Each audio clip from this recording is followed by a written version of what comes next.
تازہ ترین ویڈیوز کے لیے چینل کو سبسکرائب کر کے بیل آئیکن اور آل نوٹیفیکیشن پر کلک کریں تاکہ آپ کو ملے ہر اپڈیٹ سب سے پہلے۔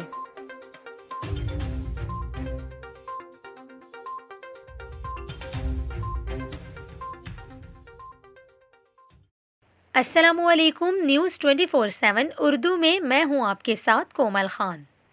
ناظرین، ابھی آپ کو یہ بتائیں کہ جہاں ایک طرف ملک بھر میں کورونا مریضوں کی تعداد بڑھنے سے اسپتالوں میں بیڈز بھر گئے ہیں، وہیں دوسری جانب اب وفاقی وزیر اسد عمر کی جانب سے کورونا کے جو کافی زیادہ کرٹیکل پیشنٹس ہیں ان کے حوالے سے تشویشناک نمبرز شیئر کیے گئے ہیں۔ National command and operation centre کے سربراہ اسد عمر کا یہ کہنا ہے، پاکستان میں کورونا سے متاثرہ 3,568 مریض انتہائی نگہداشت میں ہیں۔ پاکستان میں کورونا کے آغاز کے بعد سے جو کافی زیادہ کرٹیکل پیشنٹس ہیں ان کی یہ سب سے زیادہ تعداد ریکارڈ کی گئی ہے۔ اسد عمر نے کورونا SOPs کو سختی سے نافذ کرنے کی ضرورت پر زور دیتے ہوئے عوام سے اپیل کی کہ وہ ماسک پہنیں، مہربانی کریں اور SOPs کو فالو کریں۔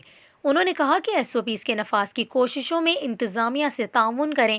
یہاں پر آپ کو یہ بھی بتائیں کہ پاکستان میں کورونا کے مریضوں کی تعداد 6,87,000 سے زیادہ ہو گئی، ہلاکتیں 14,778 تک پہنچ گئی ہیں، جبکہ ملک میں ایکٹیو کیسز کی تعداد 60,000 سے زیادہ ہو گئی ہے۔